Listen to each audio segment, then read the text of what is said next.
আজকে আমি আপনাদের দেখানোর চেষ্টা করব বাংলাদেশের মধ্যে সবচেয়ে বড় শিমুল বাগান। সুনামগঞ্জের এই তিনটি জায়গা যা প্রকৃতি সৌন্দর্যে ভরপুর: তাহিরপুরের নীলাদ্রি লেক, শিমুল বাগান, বারিকা টিলা ও জাদুকাটা নদী। প্রতিটি আলাদা রূপের এবং ঋতু অনুযায়ী আলাদা অনুভূতি দেয় প্রকৃতি প্রেমীদের জন্য। বিশেষ করে যারা শহরের কোলাহল থেকে মুক্তি পেতে চান, তাদের জন্য এগুলো চমৎকার গন্তব্য। চলুন যাত্রা শুরু থেকে শুরু করা যাক। আসসালামু আলাইকুম, স্বাগত জানাচ্ছি আমার তৃতীয় দিন ভ্রমণ সুনামগঞ্জে। আজকে আমরা যাচ্ছি সুনামগঞ্জে। সকাল 7টায় আমরা হোটেল থেকে বের হয়ে আম্বরখানা মোড় থেকে সকালের ব্রেকফাস্ট করে রিজার্ভ করা গাড়ির মাধ্যমে বের হয়ে পড়ি সুনামগঞ্জের উদ্দেশ্যে। প্রায় 2.5 থেকে 3 ঘন্টার মধ্যে সিলেট থেকে সুনামগঞ্জ জাদুঘাটা নদীর তীরে চলে আসি আমরা। এতপর সেখানে একটি ছোট্ট করে চায়ের বিরতি দেওয়া। এই জায়গা থেকে অল্প সময় হেঁটে যেতে হয় নদী পারাপারের জন্য। তারা আমাদের থেকে নদী পারাপারের জন্য জনপ্রতি 20 টাকা করে রেখেছে। আমরা সকলে 2 থেকে 3 মিনিট ওয়েট করার পর নদী পার হয়ে যাই এবং নদী পার হয়ে আমরা একটি অটো ঠিক করে ফেলি নীলাদ্রি লেক যাওয়ার জন্য। তো আমরা ভারতের উঁচু উঁচু পাহাড় ও পাহাড়ের সৌন্দর্য দেখতে দেখতে চলে আসলাম তাহিরপুর অবস্থিত নীলাদ্রি লেকে। অবশেষে আমরা নীলাদ্রি লেক চলে আসলাম।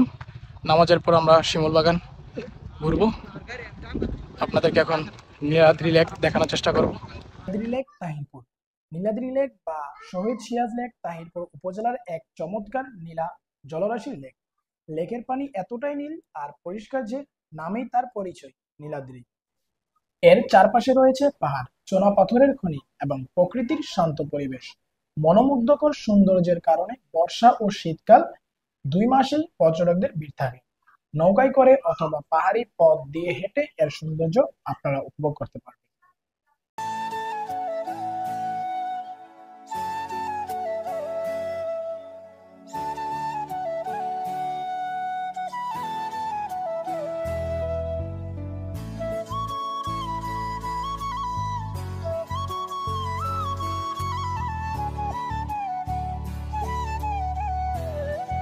আমরা সেখানে 12টা পর্যন্ত যাক, অবশেষে আমরা নীলাদ্রি লেক ঘোরাঘুরি শেষ করে চলে আসলাম বারিক টিলা।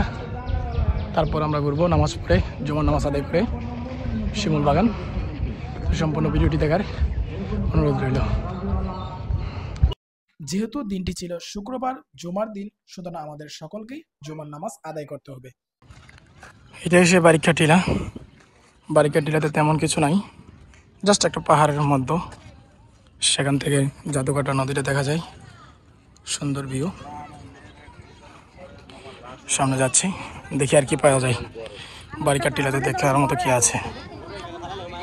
আমার দেখার মতে বারিকা টিলার মধ্যে তেমন কিছু নেই। এটি একটি উঁচু পাহাড়, অর্থাৎ পাহাড় থেকে জাদুকাটা নদী সুন্দর করে দেখা যায়, অর্থাৎ জাদুকাটা নদীটি সৌন্দর্য উপভোগ করা যায় এবং পাহাড়ের উচ্চতা দেখা যায়। তো আমরা জুমা নামাজ আদায় করে চলে আসি শিমুল বাগান। আর শিমুল বাগান প্রবেশ করতে হলে জনপ্রতি 50 টাকা করে প্রবেশ ফি দিতে হবে। আসসালামু আলাইকুম। আমরা জুমার নামাজ শেষ করে এখন চলে আসলাম শিমুল বাগান। মোস্ট ফেমাস একটি প্লেস শিমুল বাগান, যদিও এখন সবুজে ঘেরা। খুব সুন্দর একটি জায়গা। সুনামগঞ্জ শিমুল বাগান। সুনামগঞ্জের তাহিরপুর উপজেলার বাদাঘাট ইউনিয়নে অবস্থিত শিমুল বাগান হলো প্রকৃতি প্রেমীদের জন্য এক অসাধারণ স্থান। প্রতি বছর ফেব্রুয়ারি মাসে শিমুল ফুল ফুটে ওঠে, চারপাশকে লাল কমলা রঙে রাঙিয়ে তোলে। প্রায় 1000 এর বেশি শিমুল গাছ দিয়ে গড়ে ওঠা এই বাগান এক অনন্য সৌন্দর্যের আধার। বসন্তের শুরুতে শিমুল ফুলের লাল গালিচা যেন ছবির মতো মনে হয়। বাগানের পাশ দিয়ে বয়ে যাওয়া জাদুকাটা নদীর এখানকার প্রকৃতিকে আরো মোহময় করে তোলে। আর এগুলোই হচ্ছে শিমুল বাগানের শিমুল তোলা।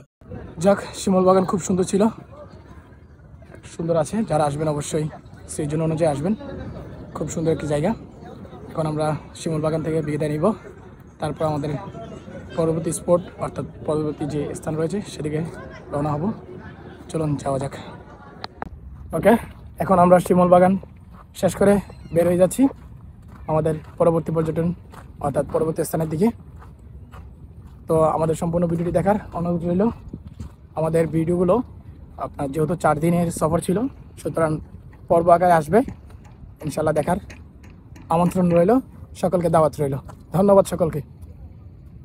তো ততক্ষণ ভালো থাকুন, সুস্থ থাকুন এবং ট্রাভেল করুন, এবং দেখা হচ্ছে আগামী আমার ৪র্থতম ট্রাভেল ভিডিও নিয়ে।